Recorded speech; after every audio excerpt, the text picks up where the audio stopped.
Welcome back to a brand new episode of the Gradient Podcast. As always, I'm Evan, one third of your host, and with me today are my co-hosts. In me, Jaden, another one third. And might I add, we've spent about 5, 6 takes trying to record this one bit. And I'm your last third, Armand. Now, country rapper turned possible Satanist Lil Nas X is recently in the news for his controversial rap video, Montero, in which he was seen pictured going down to hell in a stripper pole and literally dancing on the devil. This alongside his very controversial new Nike sneaker, in which has a singular drop of human blood. Thoughts? I think, before we get into the sneakers, we kind of have to start with, why the sneakers were made in the first place, and why is Lil Nas X currently at the center of controversy. And like you said, Armand, that all goes back to his Montero video. And I think his video is, you can clearly see why it's controversial, right? But the more and more you think about it, I think the song itself is very catchy. It's if you forget the message behind the song and the music video itself, it's a very likable song at the end of the day. But, the depiction we see of him lap dancing on the devil is something that, you can see where the controversy is coming from. Mm-hmm. A lot of the controversy surrounding, Lil Nas X, possibly being a Satanist and, Satan worship and, we're corrupting the kids. It really harkens back, at least to me, to the Satanic Panic period of the late 80s, early 90s, where you had, court hearings and testimonies, regarding, perceived demonic imagery in games like Magic the Gathering or Dungeons and Dragons, and metal albums like Iron Maiden's Number of the Beast, where they used satanic and demonic imagery mostly for dramatic effect and for entertainment. And a lot of conservative upper class religious folk, got really up in arms about it. They were concerned about, how will this affect the children and whatnot. And so I feel like a lot of those same, controversies and messages that were being talked about, back then, 30, 40 years ago, even, are, similarly being talked about today with the issue of, Satanism and exposing our children to, the worship of Satan and whatnot. Well, my first thought is I like the fact that Satanic Panic rhymes. But anyways, Clever. When you talk about the reminiscence between Lil Nas X video and the Satanic Panic rhyme time, I think the difference in it is almost with the purpose of why Lil Nas X pictured his music video the way he did. And to understand that, you first got to know that he is a homosexual rapper, and in the industry of rap especially, he's been actively been told he's going to see the devil in hell when he dies because of his sexual orientation. Now, the purpose of his whole music video is literally to put the image out there that he does not care what everyone thinks and that he actively embraces the idea because he doesn't believe it, right? Yeah, I think the purpose of his music video is undeniably the fact that, not just homosexual people in the people who rappers, right? But just homosexuals in general, I think that's something that they are here too often. And in Lil Nas X's video, I think it's a very strong moment of activism, because what he's trying to get at from this is, I don't care what you guys have to say to me. I don't care if I am going to go to hell, because I'm just going to live my life and be happy, right? And like I said, in terms of activism, I think that is extremely powerful, because not only does it kind of just shoo off all the people who are against him, and you can tell he doesn't care because he's happy, and that's at the end of the day all that really should matter to him. But also to anyone who is technically shunned or outcasted by society, I think it definitely can feel some sort of empowerment from that video where who cares what other people say, I'm happy, I'm living my best life. I think activism, referring it to as, is I guess the most inadvertent form of it ever, because the image is literally the opposite, or I don't want to say the opposite of activism, actually, because I don't think it's activist not to dance on the devil. But anyways, I think the message itself is especially powerful when you think about the context of Lil Nas X, right? He's in the hip hop rap industry, an industry that is so dominated by various individuals in their music flaunting the fact that they are able to have intercourse with, I guess, the most insanely attractive woman that they meet, right? And it is a whole like super straight driven mentality in rap, and the fact that he is, I guess, the polar opposite of that as a homosexual rapper, he's definitely received the most backlash because of it. And the fact that he actively talks about or gave the image that he does not care what people think in this regard is especially powerful for those, as Jaden talked about, shunned by society for their orientations or their views and whatever, because it really shows that if he can say that he doesn't care given this mountain of resilience or mountain of controversy about who he is, then why can't other people give the same outlook, right? Yeah. I think dancing, or like giving the devil a lap dance, is a very different kind of performative activism, I guess you could put it. That's what I was trying to get at. Yeah. Well, like I mean, opposite right? You know what I mean? Performative activism, you get the joke.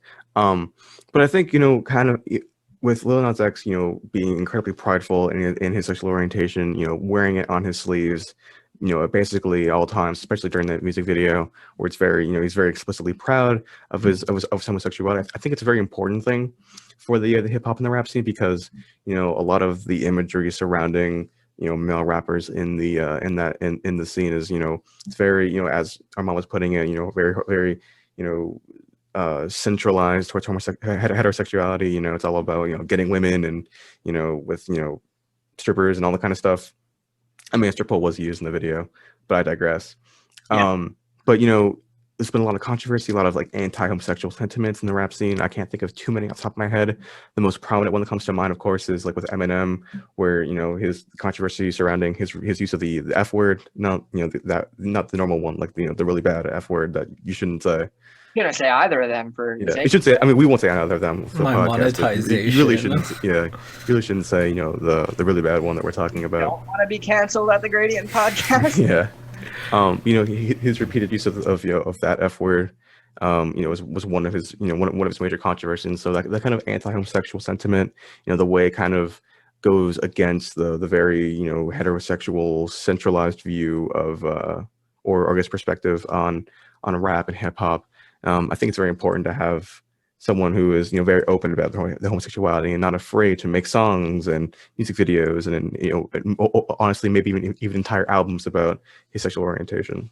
My whole concern about that is, I guess the purpose he was trying to portray through the music video could have been so easily done without being so flamboyantly dancing on the devil, right? But I guess a second purpose you want to talk about is just to be super controversial, because evidently it's what he thrives on, right? Yeah. I think he really was going.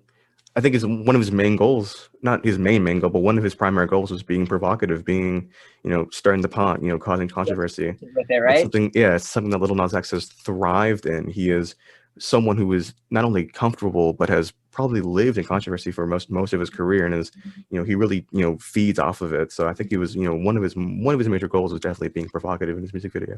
I don't think you can say I don't really think that you can say, like, it's not even an argument to say that he had no intent to be controversial with his music video, right?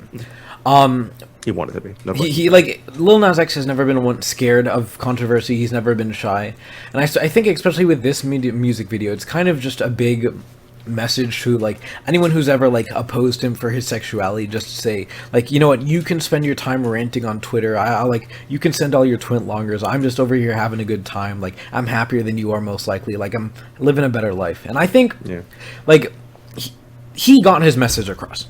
Like, even if the video is controversial, which he most likely wanted to be, his message was sent and was ultimately, boosted throughout everyone, like, who know or doesn't know the song because of the controversy. And I think at the end of the day, it's the type of, like, marketing genius you kind of have to have when, you have, like, differing opinions and stuff like that. And I think he did a really good job at that.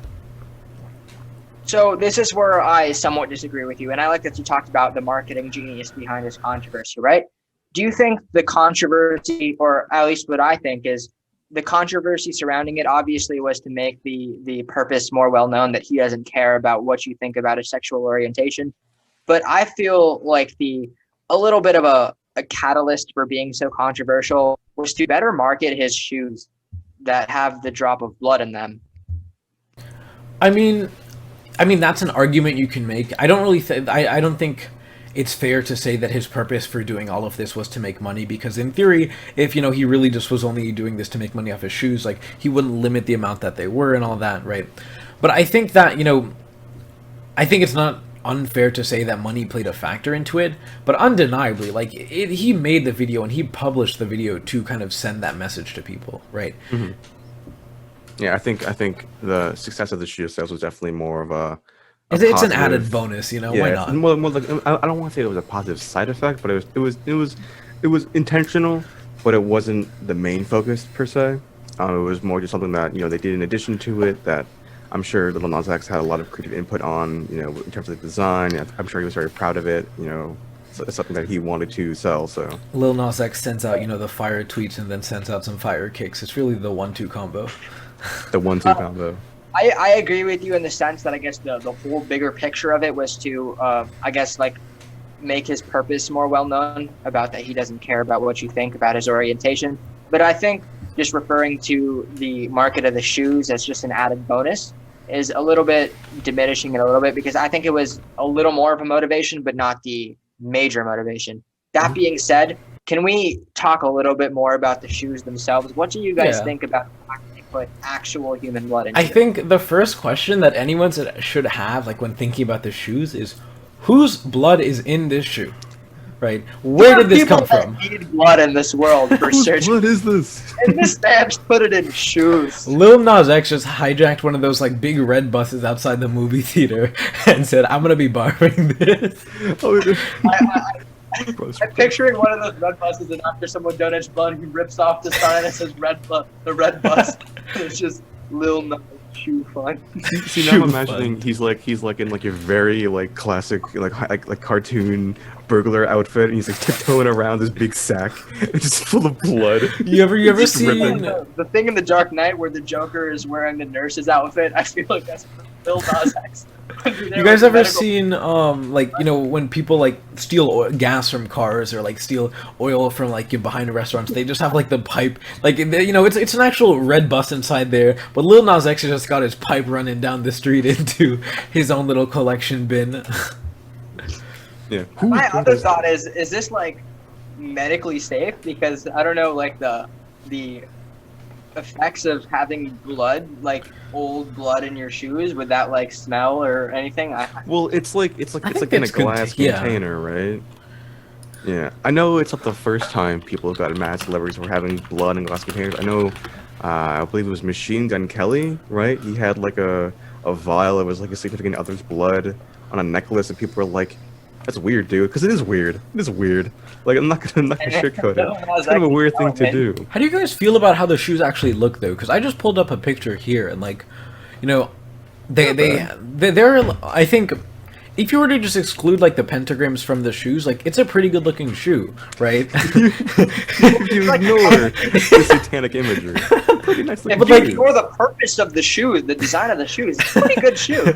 I mean, but even still, like, in terms of like making a good shoe, like, I don't think you can say this is like a bad looking shoe. No, yeah, it looks nice. So actually, like, because that shoe like design concept, the like not satanic part of it, is a very common, like the Nike Air Max. I don't know the specific model, but it's like a common like shoe model that Nike has with like hundreds of different colorways, right? They have like a Jesus version of it, right? Like a polar opposite of a satanic one, like a heaven shoe, right? And instead of blood, they have actual holy water in them. We gotta call Ishan to see if he can get us a pair. Yeah, you know, if you're interested in learning more about the shoe game and how everything operates, you can go ahead and check out our other episode on streetwear and, you know, and the shoe market. That being said, I think it's a good time to transition into our bigger topic of today's episode, and that is Georgia's voting law. How did that happen, from Lil Nas X to Georgia's voting law? What do they have in common? You know, good question. Controversy. They both exist. Controversy is what they have in common, right? But the difference between the controversy is that I think one of them.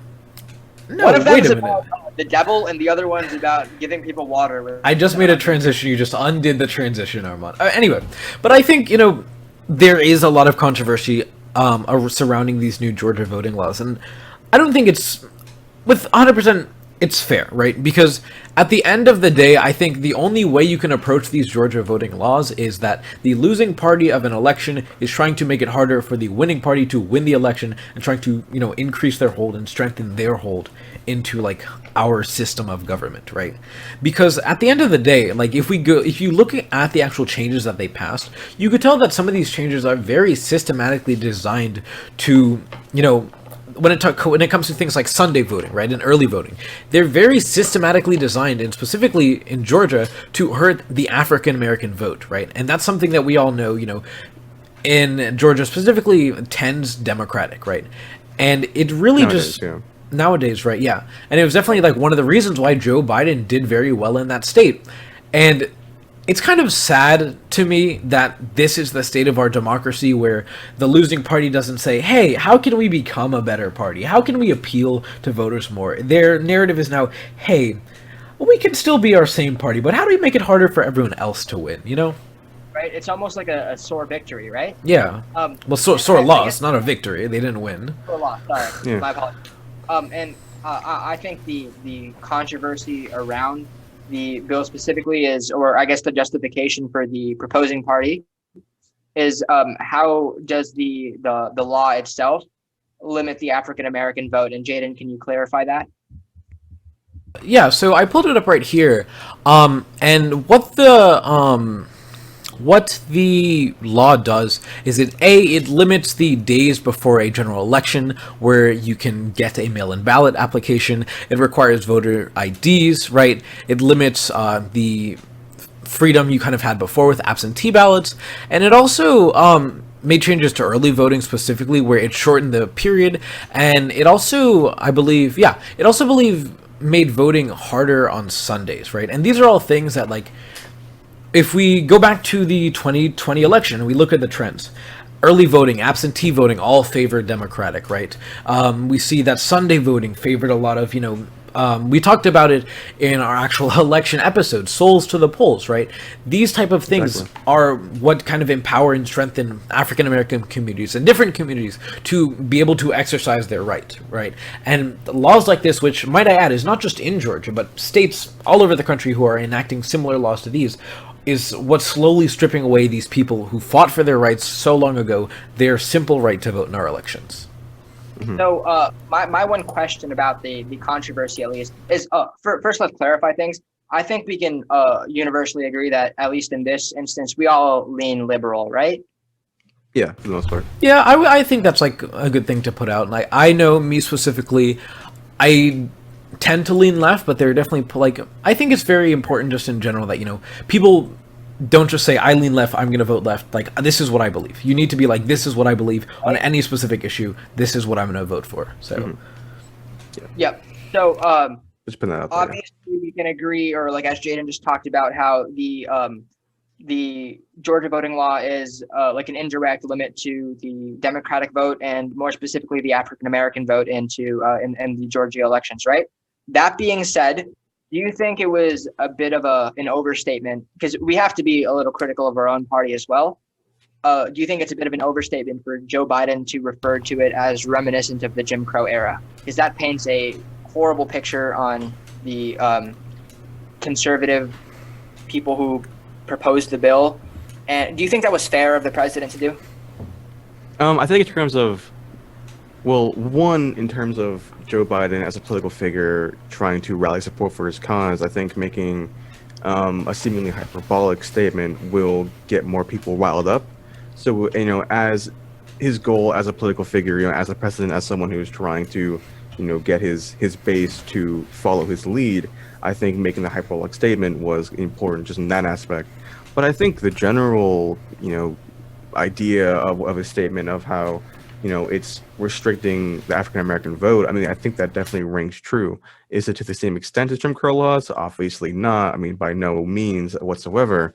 But it is still an attempt to restrict the African American vote. And might I add, with how the Georgia Senate elections went this past year, with Reverend Raphael Warnock winning as a Democrat winning the one of the Senate chairs of his state, he has been a long-standing member of the African American community. Being a part of the Black church, someone who was a leader of these Souls to the Polls movements, and so having someone as your newly elected senator and then restricting the right to vote for one of his primary causes, I think there's a lot to say there. But I want to kind of bring up this topic of it's sort of like a political science terms known as political forbearance. So political forbearance, if you will let me indulge a little in some of my political knowledge, I'm not trying to brag or anything, but political forbearance is basically the concept of the winning party not using their newfound power to restrict the ability of the other parties to win. So, for example, if the Democrats won and then they then they would pass new laws that would restrict which would restrict the possibilities of Republicans winning, that would not be engaging in political forbearance. What we're seeing, though, is this sort of twisted version of it where the losing party is still using their power to restrict the capabilities of the winning party to win more, which is not something you commonly find. Which is not something you commonly find in this scenario. Right. So I have I guess like a very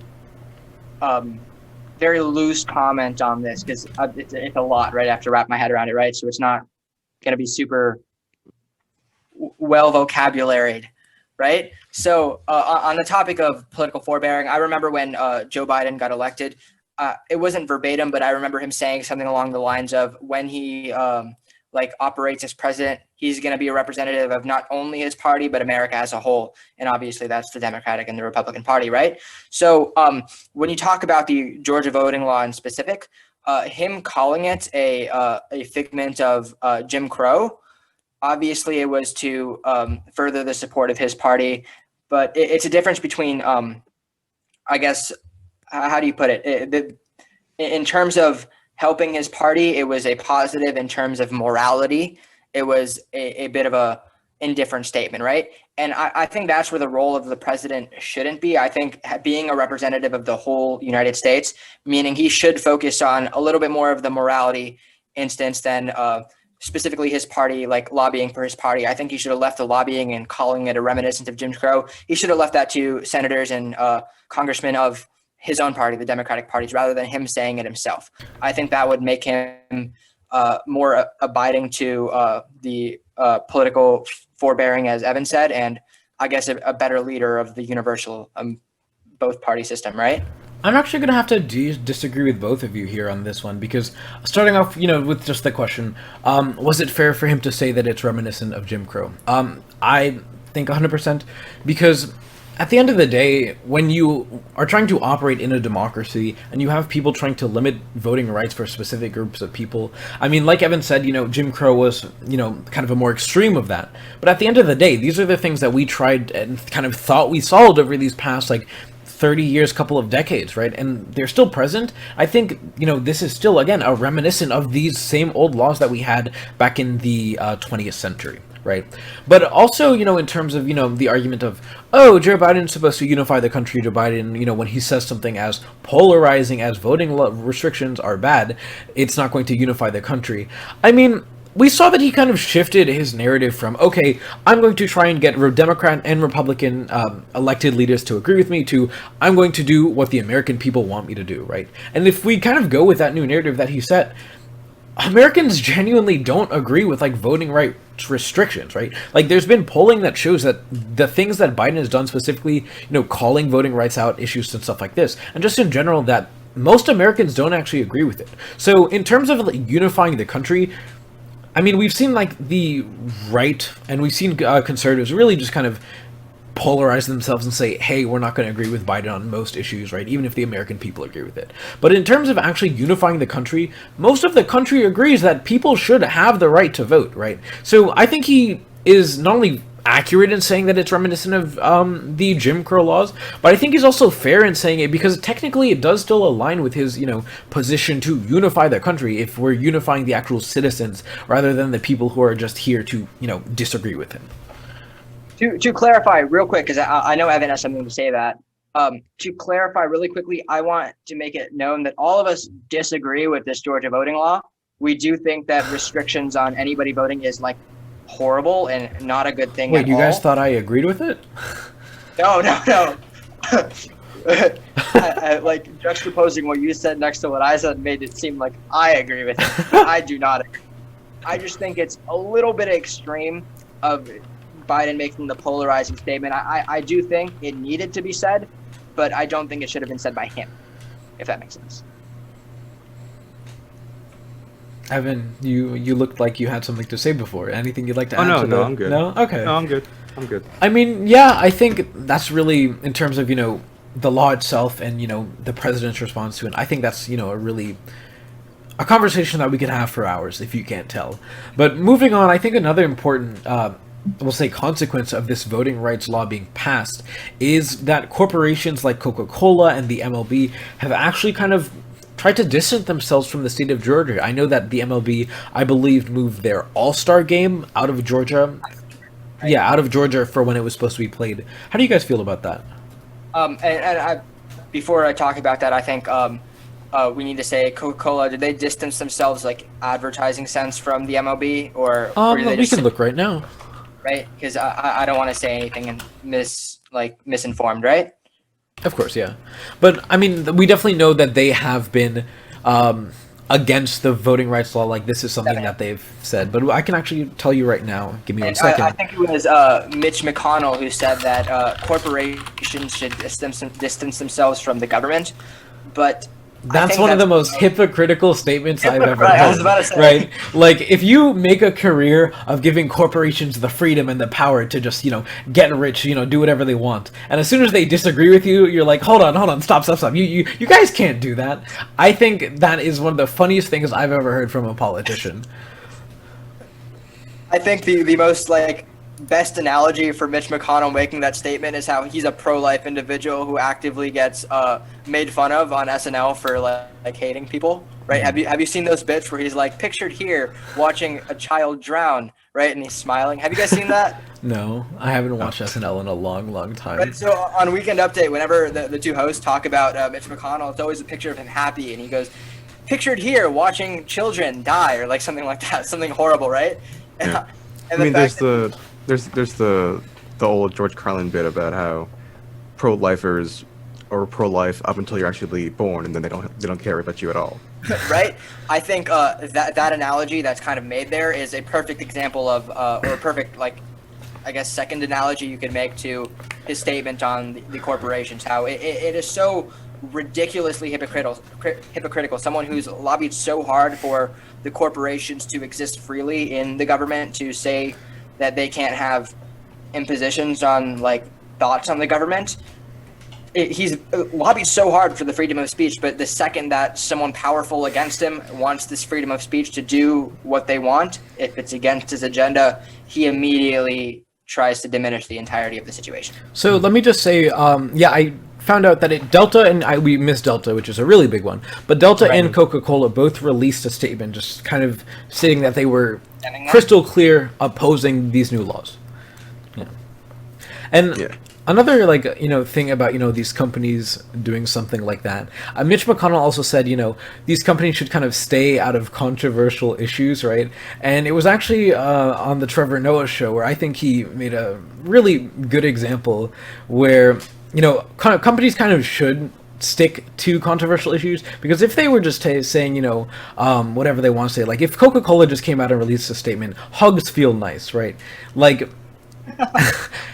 I think companies definitely have to kind of have boundaries for what they feel the need to speak on, and saying that companies shouldn't oppose really controversial things is kind of just bizarre at that point. I don't like that, because I think the more we talk about how companies in specific being so influential, industries or things, if they remove themselves from very important discourse, it's sort of leaving a precedent that we shouldn't address these types of controversial ideas. And I think the best way to take care of them is to tackle them head on, right? Yeah. And so something I wanted to bring up that I just remembered, when we talk about the MLB game, the All-Star game being moved out of Georgia, Do you think that's somewhat counterproductive? Because I know the MLB game in specific brought, I think it was like $100 million in excess, business activity brought to the state of Georgia, whether it be food trucks in that area or whatnot, right? Including some of that owned by minority businessmen, right? I think it's almost kicking them while they're ground. I think the idea behind it was good, to make a statement against Georgia by moving a big economic activity from their geographical area. But I think it harms the people in Georgia more than it does the government of Georgia, who they're trying to make the statement against, right? I mean, it's an interesting point because obviously, pulling the All-Star game, the MLB All-Star game out of Georgia, it's a big hit on Georgia's hospitality industry, their economic, which is one of their major economic, I guess, right, consider an export. It's one of their major economic sources. So it is, it's a big hit on just Georgia's economy writ large. Now, whether or not that'll have a bigger effect on the politicians or the individual is a whole other topic of debate that could go on for. I mean, there's probably been seminars on that exact topic that have gone on for hours and hours. But whether or not it affects the individual more than the politician, that's a whole discussion that I'm not particularly inclined to be having. Just for time constraints of this episode. 35 minutes in, no cuts. Yeah. But as far as my opinion on that, I think overall it will hurt. Just overall, I think it'll hurt more the image that the Georgia government has, more than just the individual business owner in Georgia. It's definitely going to hurt business owners to some degree. To what degree, nobody really knows at this, moment in time. But at the same time, I think it is probably going to hurt the Georgia government and Georgia legislature more, because at the end of the day, any money that's going to go into Georgia and start circulating in Georgia, it's always going to end up back to the government, right, for them to kind of decide what they want to do. And if the MLB just kind of said, hey, we're giving you less money so you can't suppress people's votes in the future, I think that's a good thing, because if companies kind of continue with that narrative, right, and say, hey, human rights are important, we're not going to let you kind of stop letting people have human rights, they are at the end of the day preventing them from, going hyperballistic, if you will. So I want to bring up something funny from the Georgia voting law, right? So I know the law itself talked about how someone within 150 paces of voting, a polling area, who is partisan affiliated for a specific individual or policy or whatever, can't provide you with water. I'm going to be standing 151 paces right now. Lines are going to start 151 paces. Bottles of Dasani to my fellow Democrats up in there. Yeah, bring to the tape measure, rolls it out. Line starts here. One of those t-shirt cannons, but fill them with water bottles. It's filled with water. Just throw water at people. Biden for Biden. Let it rain. So I think the last thing we kind of have to talk about. Quick. Okay. Does the voting law account for projectiles from out of the 150 range? I don't think that was in the clauses. I don't think. Right? I have to double check. A quarterback arm can be lobbying. Is that ableist? Thoughts? Another argument against them if someone's so moving on to another thing that I think needs to be talked about when you consider the Georgia voting rights law, is we talked about it kind of at the beginning, where the Republican Party lost in Georgia, right? The Republican Party lost in a bunch of other states across the country, and those states are all bringing up similar voting laws, right? What does this say about democracy as a whole, and specifically the losing party, for them feeling the need to not just try and be a better party, but make the other party not worse, but harder for the supporters of the other party to actually support the other party? Yeah, that goes back into what I was discussing about political forbearance, where it's the sort of inverse version of it, where the losing party is making it harder for the winning party to continue to win, which is not generally seen in the wider scope of political science. I think it's more of a question about a determinism of the a national American pride, right? America always thinks they're the number one best nation in the world, but statistically, we're not in healthcare and education, right? So when a figment, a party of the American nation loses, they're less bound to take responsibility of that and I think it's taking effect more now than in the history of our nation. And I think something needs to be done in order to, I guess, take responsibility for the fact that you lost and improve yourself as a party for the betterment of the nation as a whole. I mean, you can't say America's not the best country. See, we have the largest rubber band ball, the largest rubber stamp, the largest, what else? Largest ball of hay? What? Ball of twine, sorry. We have all these really big things, but I mean... Largest basket? Come on, man!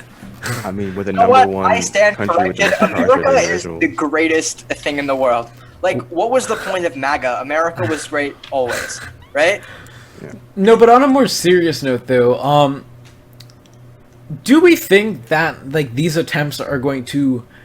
Like, even if these attempts do end up going through and nothing is done about them, which I doubt is going to be the case, right? If these voting rights laws go in to hurt the Democratic Party, do we think that the Republican Party actually got any stronger from any of this? Very smallly, but... I mean, I think it will definitely affect the Georgia voter base. Sorry. I mean, there will definitely be logistical ramifications for the Georgian voter base. But I don't think think that's drastic, though. overall, it's a very underrated tactic. I think it's a very disingenuous and dishonest tactic that a lot of people are seeing through and having the critical thinking skills to understand that this is a targeted attack on the African American voter. And so with that knowledge in mind, I think it will definitely affect the Republican vote going to the future. But I think it will still have logistical ramifications for the African American or just the Georgian voter in general. I think it's less drastic than we're making it out to be, because, like, as wrong as this bill is, it's not the most, like, extensive of bills, right? I mean, obviously you could have just, you could have definitely taken away more rights, but Right? But I think more so it's like an inconvenience to Democrats rather than like a whole like blockade on their voting, which in itself is wrong either way. But I think they can like get around it. it's still a pretty large inconvenience, because I mean, the one thing I forgot to say earlier was, the Sunday voting like clause was taken out, so that's actually not an official thing. But one thing it did is it limited the voting hours on election day from 9 to 5, and I'm not sure if let's just be generous. Maybe the legislators in Georgia didn't know what usually happens from 9 to 5 for people, but people tend to work in those hours, people tend to have jobs, and if polls close at 5 p.m. and open at 9 p.m., more times than not, a lot of people who maybe have to work a job, right, and really depend on that job aren't going to be able to vote on election day. I stand corrected. It sucks. Screw Georgia. Boo! Screw Georgia. And that being said... No, wait, hold on. One more thing. I actually have one more thing I want to say is, do you think that some of these voting rights restrictions could also inherently hurt, like, Republican voters? That being said, thank you so much for... I'm kidding. Okay. I mean, to answer Jaden's question, I think here and there, yes, but I think it will predominantly affect Democratic voters. Yeah, I think more so it'll affect the Democrats. But it will not solely affect one or the other. But there will definitely be some cross-contamination. But overall, speaking in broader terms, I think just in the wider scale of things, in the wider view of things, then yes, it will affect Democratic voters just more prevalently. Yeah. Or prominently, I guess is more appropriate word to use there. Is it ready now? We're ready, Armand. That being said, thank you so much for watching this episode of the Gradient Podcast. As always, I'm Armand. I'm Jaden. And I'm Evan. And follow our socials, which Evan will now promptly say. Actually, I'll do it. I will do it. You can follow our Twitter at Gradient Podcast. Follow our Instagram at Gradient Podcast. Any Redditors in the chat? We have a subreddit now, r/Gradient Podcast. You could be the Discord first post there. No Discord. No Discords here. Okay, anything I'm missing? You could follow our Facebook at GradPod. You could subscribe to our YouTube channel. There's so many great places to follow us, and You should start a MySpace. You could follow our MySpace. So many great places to follow us, and if you're not following us in at least one of them, besides MySpace, you're really missing out. So make sure you go ahead and do that, and thank you so much for watching this episode.